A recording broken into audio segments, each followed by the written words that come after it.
Friends, आज हम देखने जा रहे हैं surface area and volume. Surface यानी एरिया यानी पृष्ठफल और वॉल्यूम यानी घनफल। अब हम आगे बढ़ेंगे। नेक्स्ट पॉइंट है हमारा, हाँ, सरफेस एरिया। सरफेस एरिया क्या है? सरफेस एरिया हमेशा कोई भी दो डायमेंशन का प्रोडक्ट होता है और उसके साथ एक कांस्टेंट आ सकता है जिसके साथ हम उसको मल्टीप्लाई करेंगे। अब मान लो यहाँ पे प्रोडक्ट ऑफ टू डायमेंशन लिखा गया है, मतलब अगर तुम स्क्वायर का एग्जांपल देखोगे, अगर उसकी साइड है 5 सेंटीमीटर, तो साइड इंटू साइड करके हमें उसका एरिया मिलेगा, क्षेत्रफल मिलेगा किसी भी चौरस का। उसी प्रकार हम अगर रेक्टेंगल लेंगे, लंबचौरस, तो उसमें हम क्या करेंगे, लंबाई इंटू मल्टीप्लाइड बाय चौड़ाई, ऐसे करेंगे। तो दो जो डायमेंशन है, लंबाई या फिर चौड़ाई या फिर ऊंचाई, तो इसे कहते हैं डायमेंशंस। तो सरफेस एरिया हमेशा दो डायमेंशंस का गुणाकार होता है। तो पहला पॉइंट ये बता रहा है तुम्हें, सरफेस एरिया यानी पृष्ठफल दो डायमेंशंस का प्रोडक्ट है। उसके बाद जो यूनिट होता है सरफेस एरिया का यानी क्षेत्रफल का, तो वो हमेशा स्क्वायर होता है, मतलब सेंटीमीटर इंटू सेंटीमीटर, मतलब centimetre square, metre into metre, metre square. तो दो डिमेंशंस का मल्टीप्लिकेशंस करेंगे हम डायमेंशंस का, तो हमेशा सेंटीमीटर इंटू सेंटीमीटर करेंगे तो स्क्वायर आ जाएगा। इसी प्रकार मीटर इंटू मीटर करेंगे तो मीटर स्क्वायर आ जाएगा। तो सरफेस एरिया पृष्ठफल का यूनिट जो होता है वो centimetre square, metre square, inch square, kilometre square, इसी प्रकार होगा, स्क्वायर आ जाएगा उसके ऊपर। ठीक है, ये पॉइंट क्लियर है। अब हम आगे बढ़ेंगे। वॉल्यूम। वॉल्यूम यानी कि क्या है? घनफल है। वॉल्यूम यानी घनफल। अब वॉल्यूम क्या होता है? Product of three dimensions. हमने पृष्ठफल में देखा था, वहाँ पे दो डिमेंशन थे। अब वॉल्यूम घनफल आ गया तो हमें तीन डिमेंशन लेने पड़ेंगे। अब मान लो अगर तुम कोई सिलेंडर ले रहे हो, यानी फिर नलाकार, उसमें त्रिज्या होती है नीचे से एक जो वर्तुलाकार बनता है, और हाइट होती है ऊंचाई। तो उसका जो डिमेंशन है उसका हमेशा मल्टीप्लिकेशन में क्या आएगा? त्रिज्या इंटू हाइट। नीचे के वर्तुल का क्षेत्रफल निकालने के लिए रेडियस इंटू रेडियस करना पड़ेगा, पाई आर स्क्वायर, मतलब रेडियस इंटू रेडियस, त्रिज्या इंटू त्रिज्या। और उसको हमको किससे मल्टीप्लाई करना पड़ेगा? ऊंचाई से। तो ये जो तीन डिमेंशन है, डायमेंशंस, लंबाई, चौड़ाई, ऊंचाई या फिर त्रिज्या, तो घनफल में इन तीनों का प्रोडक्ट होता है। और यूनिट क्या आएगा? जैसे हमने पृष्ठफल में देखा था, सेंटीमीटर इंटू सेंटीमीटर आता था, सेंटीमीटर स्क्वायर, लेकिन यहाँ पे घनफल में आएगा सेंटीमीटर इंटू सेंटीमीटर। 3 बार सेंटीमीटर को मल्टीप्लाई किया है तो यहाँ पे सेंटीमीटर क्यूब आ जाएगा। मीटर को भी हमने इसी प्रकार 3 बार मल्टीप्लाई किया गया है तो इसमें मीटर क्यूब आ जाएगा। तो ये है घनफल। अब आगे बढ़ेंगे। स्क्वायर। स्क्वायर यानी कि चौरस। चौरस की खास बात ये होती है कि उसकी सारी भुजाएं समान होती है। मैंने यहाँ पे एक बीच में छोटी सी लाइन दिखा कि ये डिनोट किया गया है कि सारी जो साइड्स है इसकी सब सेम है, इक्वल है, और सारे कोण जो होते हैं वो भी 90 डिग्री के होते हैं, सारे के सारे। तो अगर ऐसी तुम्हें आकृति दिखे तो वो स्क्वायर है, वर्ग है। अब हम क्या करेंगे? चौरस है। सबसे पहला पॉइंट, ए बी बराबर बी सी बराबर सी डी बराबर डी ए, साइड है, ये बाजू है, ठीक है, जो हमने पहले पॉइंट में दिखाया गया है। सेकंड पॉइंट क्या है? ए सी बराबर बी सी बराबर डायगोनल, यानी कि कर्ण। ये जो चौरस है इसका कर्ण ए सी और सॉरी, यहाँ से बी सी गलती से हो गया, ये बी डी होना चाहिए, ए सी और बी डी। तो ये जो कर्ण है दोनों सेम है, कर्ण ए सी और कर्ण बी डी। अब इसका अगर मैं क्षेत्रफल निकालूंगा, क्षेत्रफल क्या होगा? Side into side. साइड तो मेरी ए बी भी है और साइड मेरे बी सी भी है, लेकिन बी सी बराबर ए बी है पहले पॉइंट से, इसलिए इसका क्षेत्रफल आ गया A B square, B C square, C D square या फिर डी ए स्क्वायर, इन शॉर्ट साइड का स्क्वायर। अब जो कि हम यहाँ से देख सकते हैं कि सारे कोण जो है चौरस के वो 90 डिग्री के होते हैं, 90 डिग्री। तो कोण सी बी ए होगा 90 डिग्री, ठीक है, और कोण डी ए बी भी होगा 90 डिग्री। तो अगर हम इसमें पाइथागोरस का सिद्धांत लगाएंगे, पाइथागोरस का सिद्धांत क्या कहता है कि ए बी वर्ग अधिक मतलब प्लस ए डी वर्ग हमेशा होता है बी डी के वर्ग के बराबर।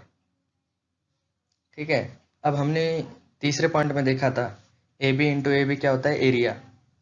तो हमने A B into A B को एरिया लिखा।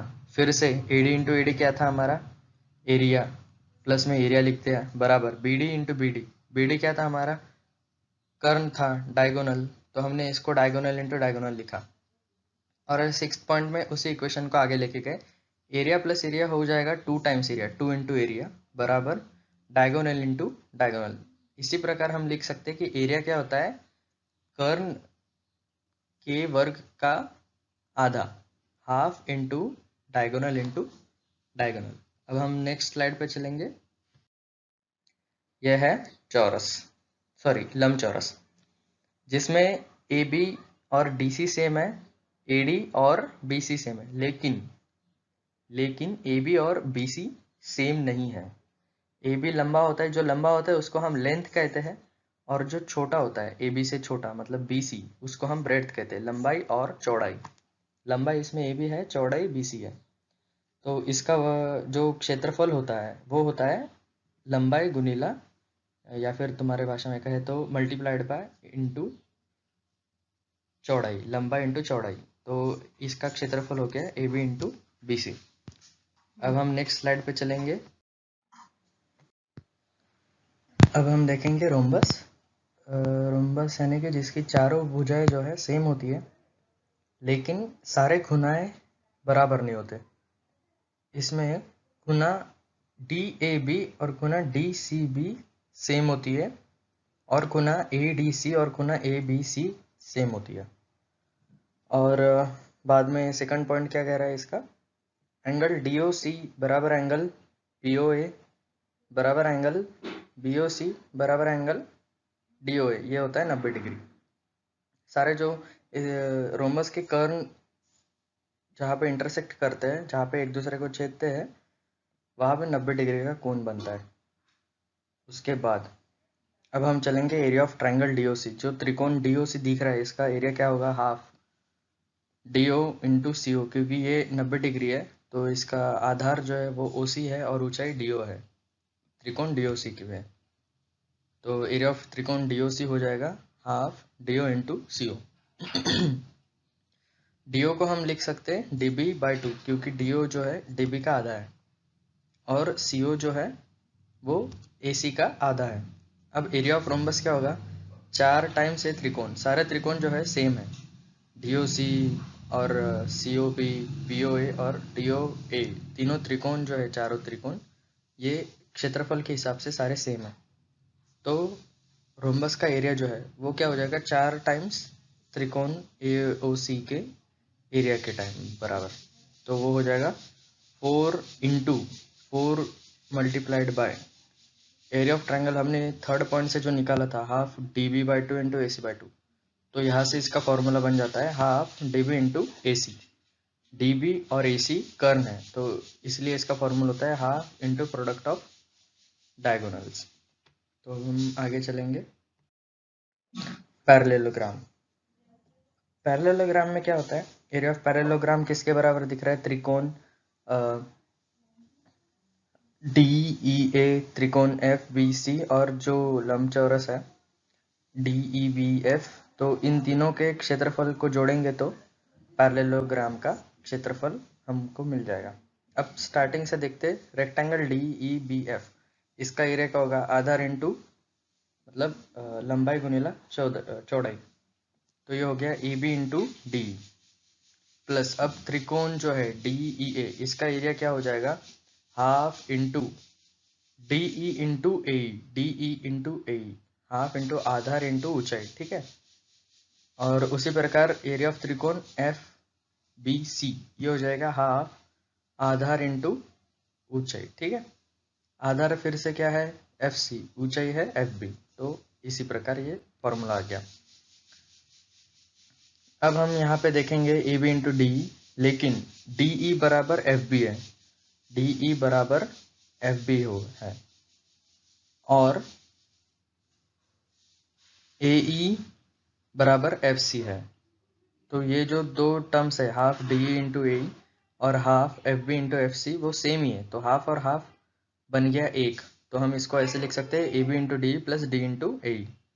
तो ये बन जाएगा DE, दोनों में कॉमन निकालेंगे, EB प्लस AE, तो वो हो गया AB। तो इसलिए इसका एरिया है DE इंटू AB, मतलब आधार इंटू ऊंचाई, base into height, area of parallelogram. अब हम नेक्स्ट फिगर पे चलेंगे। ट्रैपेजियम। ट्रैपेजियम में क्या है, DC और AB पैरेलल रेखा है, समांतर रेखा है, ठीक है। और समांतर नहीं, पैरेलल, जो कभी आगे जाके छेदती नहीं, ठीक है।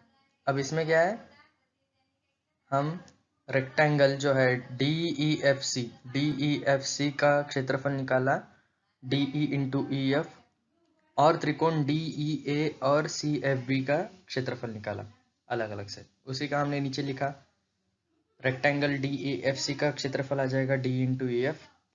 उसी प्रकार एरिया ऑफ ट्रायंगल ADE का क्षेत्रफल आ जाएगा हाफ A इंटू DE, और एरिया ऑफ ट्रायंगल CFB का क्षेत्रफल आ जाएगा हाफ CF इंटू FB।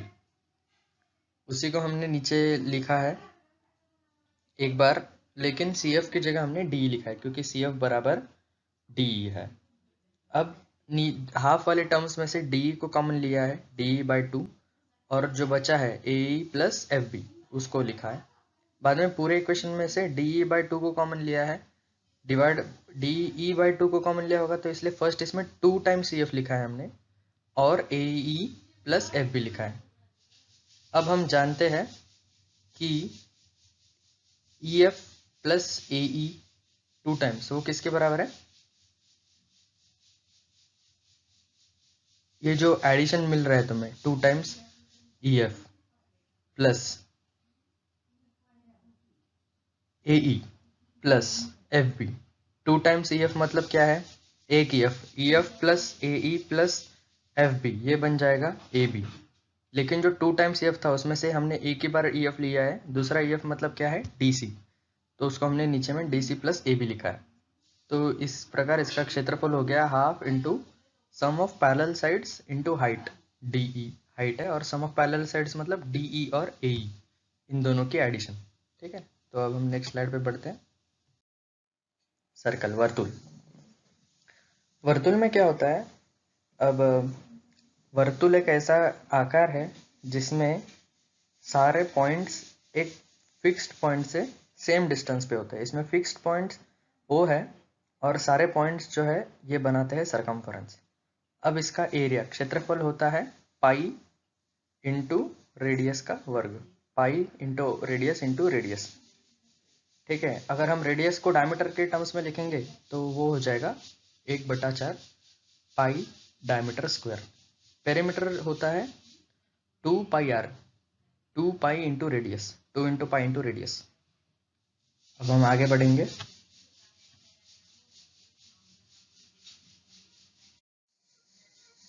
अब हम सेक्टर के बारे में। सेक्टर क्या होता है, ये जो AOB और M से बना हुआ जो क्षेत्र है ना, AOBM, वो, अब मान लो तुम रोटी खाते हो, तो रोटी खाते समय जो तुम 4 पार्ट में डिवाइड करके खाते हो रोटी को, तो एक पार्ट है वो सेक्टर कहलाता है। अब थीटा जो है वो एंगल AOB है। मान लो अगर 30 भी डिग्री हो सकता है, 60 हो सकता है, 50 डिग्री हो सकता है, कुछ भी एंगल हो तो हम उसको थीटा से डिनोट करते हैं। ये जो सिंबल है, एक छोटे से वर्तुल के बीच में एक लाइन है, तो उसको हम थीटा बोलते हैं। तो एरिया ऑफ सेक्टर क्या होता है AOB का, θ/360 इंटू पाई आर स्क्वायर। पूरे वर्तुल का क्षेत्रफल कितना है, पाई इंटू आर स्क्वायर। अब हमको उसका कितना भाग चाहिए, कौन सा पार्ट चाहिए, मतलब वो है θ/360। पूरे वर्तुल का माप तो 360 है, तो θ/360 करेंगे तो हमें उस पार्ट का एरिया मिल जाएगा। उसी प्रकार हम आर्क की लेंथ देखेंगे AMB, वो भी हो जाएगी θ/360 इंटू पाई इंटू डायमीटर, क्योंकि पूरा जो है सरकमफेरेंस, इसका फॉर्मूला होता है पाई इंटू डायमीटर। अब हमको उसका कौन सा पार्ट लेना है, तो वो पार्ट जो है वो हम θ/360 से डिनोट कर रहे हैं, ठीक है। अब हम चलेंगे नेक्स्ट स्लाइड पर। सेगमेंट, ये काफ़ी इम्पोर्टेंट चीज़ है। एनटीएससी में इससे रिलेटेड क्वेश्चन ज़रूर आएगा, और स्कूल में भी, बोर्ड में भी इसके रिलेटेड क्वेश्चन आ सकता है। यहाँ पे मोस्टली थीटा को वो 30 डिग्री या फिर ऐसे ही दे देंगे, या फिर 60 डिग्री दे देंगे, क्योंकि तुम्हें समभुज त्रिकोण का क्षेत्रफल निकाल सकते हो फॉर्मूला से, तो मोस्टली वो थीटा को 60 डिग्री देता है। तो अब यहाँ पे क्या करना है हमें, एरिया ऑफ सेगमेंट, ये जो सेगमेंट है, जो लाल कलर से दिखाया गया क्षेत्रफल है लाल कलर से, उसे सेगमेंट कहते हैं, एरिया ऑफ सेगमेंट। अब क्या होता है इसमें, इसको कैसे निकालेंगे? सबसे पहले जो हमने पिछले इसमें देखा था सेक्टर, एरिया ऑफ सेक्टर निकालेंगे, ए ओ बी एम ए, ये जो कवर कर रहा है पूरा region A O B M A, इसका एरिया निकालेंगे। जो हमने पिछले इसमें से देखा था वो क्या होता है, थीटा बाय 360 भाग होता है किसका, पूरे सर्कल का। पूरे सर्कल का एरिया क्या है, पाई इंटू रेडियस स्क्वायर, उसका थीटा बाय 360 पार्ट। तो इससे हमें area of sector A O B M A आ गया। अब हमको इस सेक्टर में से ये त्रिकोण ए ओ बी का क्षेत्रफल सब्ट्रैक्ट करना है। अब त्रिकोण ए ओ बी का क्षेत्रफल क्या होगा, इसका एक फॉर्मूला है, त्रिकोणमिति में आएगा तुम्हें, ट्रिग्नोमेट्री में, त्रिकोणमेट्री में। अभी अभी के लिए बस ये याद रखना, इस त्रिकोण का एरिया जो होता है वो होता है हाफ रेडियस, रेडियस यानी कि त्रिज्या, त्रिज्या का वर्ग इंटू साइन थीटा। ये थीटा जो है उसका साइन थीटा लेने का। अब साइन थीटा क्या होता है, मैं मतलब बाद में पढ़ाऊंगा तुम्हें ट्रिग्नोमेट्री में, लेकिन अभी के लिए ये फॉर्मूला याद रख लो बस, बाकी कुछ नहीं इसमें। और ये कंसेप्ट याद रखना कि सेगमेंट का एरिया कैसे निकलेगा, सेक्टर में से त्रिकोण का एरिया सब्ट्रैक्ट कर दो। ज़्यादा बार वो थीटा को 60 डिग्री दे देगा, तो उससे ये त्रिकोण एओबी है वो समभुज त्रिकोण बन जाएगा। और उसके क्षेत्रफल का फॉर्मूला तो तुम्हें पता है क्या होता है, √3/4 साइड स्क्वायर, तो उससे आ जाएगा। अब हम नेक्स्ट स्लाइड पे चलते हैं। ट्रायंगल, ट्रायंगल यानी कि त्रिकोण। त्रिकोण की भी बड़ी अजीब बात है, देखो त्रिकोण कौन सा, इसमें कौन सा त्रिकोण देखना है, इसमें भी ए बी डी, त्रिकोण ए बी डी को देखो तुम, वो कितना होगा, half times area of rectangle. ये जो रेक्टेंगल है एफ बी डी ई, ये रेक्टेंगल का आधा इसका एरिया है, क्योंकि देख सकते हो तुम, दो लाल और दो नीले बना के त्रिकोण बना रहा है, सॉरी दो लाल और दो नीले भाग मिला के लंबचौरस बना रहा है, और एक लाल और एक नीला भाग मिला के त्रिकोण बन रहा है। तो कलर से और ऐसे सोच से तुम ये बता सकते हो कि एरिया ऑफ ट्रायंगल त्रिकोण ए बी डी का क्षेत्रफल लंबचौरस एफ बी डी ई से आधा है। अब लंबचौरस एफ बी डी ई का क्षेत्रफल क्या होगा, F B into B D, ठीक है। लेकिन एफ बी किसके बराबर है, ए सी के बराबर है, तो हमने एफ बी को ए सी से रिप्लेस कर दिया, तो वो हो गया half into base into height. Base मतलब आधार, बी डी आधार है, और ए सी ऊंचाई है, ठीक है। अब हम आगे चलते हैं। क्यूब, अब ये बहुत इंटरेस्टिंग चीज़ है क्यूब। क्यूब यानी कि ठुकला।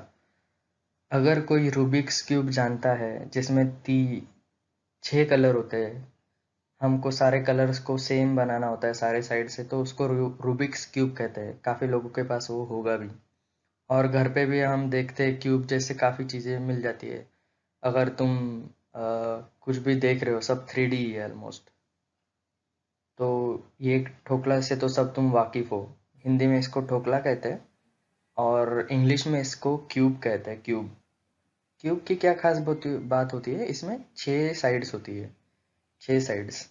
अब तुम्हें तो यहाँ पे 3 साइड दिख रही है, 1 2 3, 3 फेसेस दिख रही है, 1 2 3। लेकिन इन हर एक फेस के विरुद्ध अपोजिट में और एक फेस है, तो उसका डबल करेंगे तो 3 का डबल हो जाएगा 6। तो क्यूब में होते 6 फेसेस। और वर्टाइसेस, वर्टाइसेस मतलब ऊपर से देखो 1 2 3 4, 4 वर्टाइसेस दिख रही है, नीचे में 3 है, और एक पीछे जो है वो दिख नहीं रही है, लेकिन वहाँ पे भी एक वर्टाइसेस होती है, तो टोटल 8 वर्टेक्स होते हैं। एजेस, एजेस यानी कि ये वाले एजेस जो साइड से होते हैं, लाइन जैसे जो दिख रहे हैं, दो फेसेस को जहाँ पे मिलते हैं वो एज बनाते हैं, ठीक है। तो 1 2 3 4, ऊपर 4, नीचे 1 2 3 4, नीचे का जो स्क्वायर होगा उसमें भी 4 होगा, और लंबे जो पिलर्स जैसे है खड़े वाले उसमें 4 होंगे एजेस। ठीक है, अब इसमें जो सरफेस एरिया होता है वो क्या होता है, 6 टाइम्स साइड का वर्ग। ये साइड है, इसका वर्ग करेंगे तो एक चौरस का एरिया आ जाएगा। वैसे कितने फेसेस है, 6 है, तो 6 इंटू साइड स्क्वायर इसका सरफेस एरिया आता है। वॉल्यूम होता है घनफल, साइड इंटू साइड। क्योंकि इसकी तीनों लंबाई, चौड़ाई और ऊंचाई सेम है, इसलिए हम इसको साइड इंटू साइड लिख रहे हैं, जो कि हो जाएगा साइड क्यूब। अब हाँ, इसकी सारी साइड सेम होती है। अब हम आगे चलेंगे। क्यूबॉइड, क्यूबॉइड यानी कि जो मोस्टली आप ईंट देखते हो घर बनाते समय, जो ईंट होती है वो इसी शेप की होती है। कभी आसपास हो तो उसको देख लेना क्या होता है क्यूबॉइड में। क्यूबॉइड के भी 6 फेसेस होते हैं, 6 फेसेस होते हैं और 8 वर्टाइसेस और 12 एजेस होते हैं, जो हमने क्यूब के लिए देखे थे। लेकिन इसका जो सरफेस एरिया है, क्षेत्रफल, वो कैसा होगा। यहाँ पे जो आगे वाला पोर्शन दिख रहा है तुम्हें, उसका है लंबाई इंटू ऊंचाई। ठीक है, और आगे और पीछे सेम एरिया होगा तो इंटू 2 टाइम्स हो गया। अब जो ऊपर वाला पोर्शन दिख रहा है वो क्या है, लंबाई इंटू चौड़ाई, तो वो भी हो जाएगा ऊपर वाला और नीचे वाला 2 टाइम्स उसका एरिया आ जाएगा। और उसके साथ तुम्हें मिलाना है ये जो साइड वाला दिख रहा है, राइट साइड वाला, वो क्या है, ऊंचाई इंटू चौड़ाई। तो फिर वो भी 2 बार है, इधर से जो दिख रही है तुम्हें साइड वो वाली, और जो नहीं दिख रही है उसके अपोजिट में वो साइड।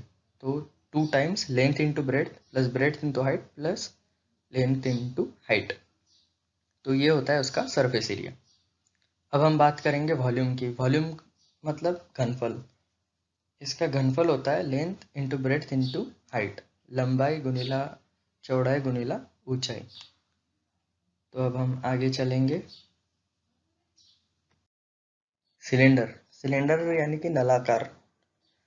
नलाकार की क्या खास बात है, ये एक खास बात है कि इसका जो कर्व्ड सरफेस एरिया है, कर्व्ड सरफेस यानी कि जो साइड वाला गोल एरिया दिख रहा है ना, बस उसी का एरिया होता है 2πr/h, 2πr/h। और 2r यानी कि डायमीटर, 2 टाइम्स रेडियस, तो हम इसको लिख सकते हैं πdh। डी यानी कि डायमीटर, व्यास, r यानी कि त्रिज्या, h यानी कि इसकी ऊंचाई। ठीक है, और जो टोटल सरफेस एरिया है, ये जो साइड का कर्व है प्लस ऊपर में जो एक सर्कल दिख रहा है और नीचे में एक सर्कल बनेगा, तो वो 2 सर्कल का एरिया हम इसमें जोड़ देंगे, 2πrh प्लस 2πr²। तो 2πr कॉमन निकलेगा तो r प्लस h आ जाएगा। और वॉल्यूम होता है πr²h। नीचे जो सर्कल का एरिया है πr² इंटू हाइट, ऊंचाई से हमको मल्टीप्लाई करना है, तो इसका घनफल आ जाएगा। अब हम चलेंगे कोन पे। कोन एक बहुत ही इंटरेस्टिंग चीज़ है। कोन यानी कि इसको शंकु कहते हैं।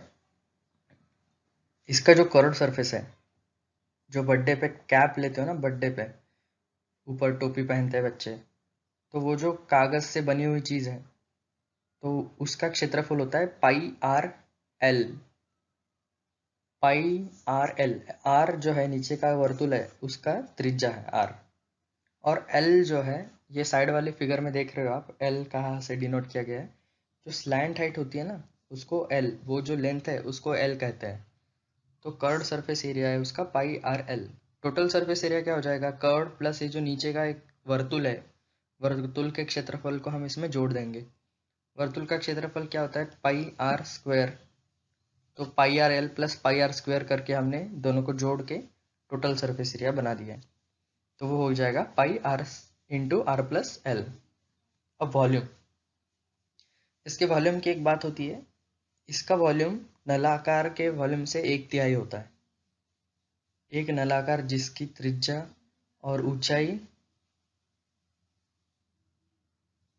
के जो माप है वो शंकु के भी त्रिज्या और ऊंचाई के माप होंगे, तो शंकु का घनफल नलाकार के घनफल से 1/3 होगा।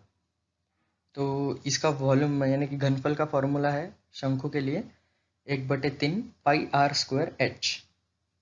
अब यहाँ से आप देख सकते हो r² प्लस h² बराबर l² है पाइथागोरस थ्योरम से। तो हम एल स्क्वायर को किसके बराबर लिख सकते हैं, R square plus H square.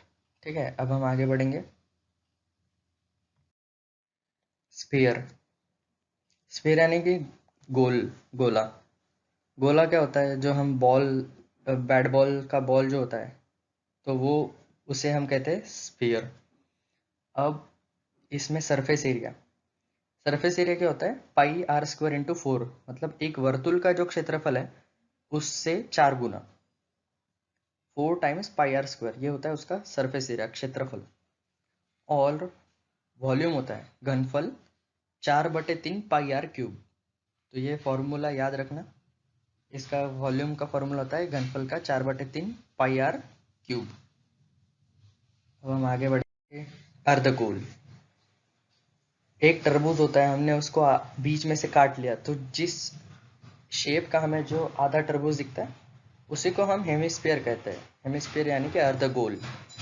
Cricket के बॉल को तुमने आधे में से कट कर दिया। इसका जो सरफेस एरिया है कर्व्ड वाला, जो कि हमने पहले पूर्ण गोल में देखा था, पाई आर स्क्वायर इंटू 4 है, तो इसमें आधा हो जाएगा वो, तो वो हो गया 2 पाई आर स्क्वायर। अब टोटल सरफेस एरिया माने क्या, जो ऊपर का स्क्वायर सर्कल दिख रहा है उसका एरिया हमने इसमें जोड़ दिया कर्व्ड सरफेस में। ऊपर वाले सर्कल का एरिया था पाई आर स्क्वायर एक सर्कल का, तो हमने एक सर्कल का एरिया इसमें जोड़ दिया कर्व्ड सरफेस में, तो टोटल सरफेस एरिया हमारा आ गया 3 पाई आर स्क्वायर। और वॉल्यूम क्या आ जाएगा, जो पूरे गोल का घनफल है उसका आधा, पहले 4/3 पाई आर क्यूब था पूरे गोल का, तो अर्ध गोल का उसका आधा यानी कि 2/2 pi R, 2/3 sorry pi R cube, तो ये हो जाएगा इसका घनफल। अब हम आगे बढ़ेंगे क्वेश्चंस। मैंने काफ़ी अच्छे से शायद बनाए हैं ताकि आपको ये समझ में आए क्या ऊंचाई है क्या है। आपको ये दिए गए 3 फिगर्स का घनफल निकालना है। पहले फिगर एक पेंसिल जैसी है, दूसरी फिगर जो मोस्टली हम फनेल कहते हैं, फनेल, तो उस शेप में है, और तीसरी फिगर ऐसे मैंने कुछ भी जोड़ दिया है, एक अर्धगोल को एक शंकु से जोड़ दिया है जिसकी त्रिज्या सेम है आर। और पहले पेंसिल में क्या है, एक जो अर्धगोल और शंकु है उनकी त्रिज्याएं सेम है, और जो अंदर वाला नलाकार है उसकी ऊंचाई h है, उसकी भी त्रिज्या सेम है r बराबर, और शंकु की ऊंचाई स्मॉल h है। तो आपको इसके फॉर्मूला बनाना है इसके घनफल का। दूसरे इसमें क्या है, एक, हाँ, दूसरा क्वेश्चन काफ़ी ट्रिकी है, आपको इसमें समरूपता भी लगानी पड़ेगी और सोचना पड़ेगा। ये क्वेश्चन अगर तुम सॉल्व कर ले रहे हो तो इसका मतलब है कि तुम्हारे सारे कॉन्सेप्ट्स क्लियर है इसके, ये टॉपिक के। तो सेकंड क्वेश्चन बहुत इंपॉर्टेंट है, इसको तुम्हें खुद से सॉल्व करना है। ये जो नीचे दिया गया नलाकार है उसकी त्रिज्या r है, और ऊपर एक सर्कल दिखाई दे रहा है बड़ा सा, उसकी त्रिज्या कैपिटल R है, उसकी जो ऊंचाई दी गई है वो कैपिटल H है, और नीचे के नलाकार की ऊंचाई स्मॉल h है। ठीक है, तो ये 3 क्वेश्चंस को सॉल्व करिएगा, और अगर डाउट हो तो कमेंट में बताने का।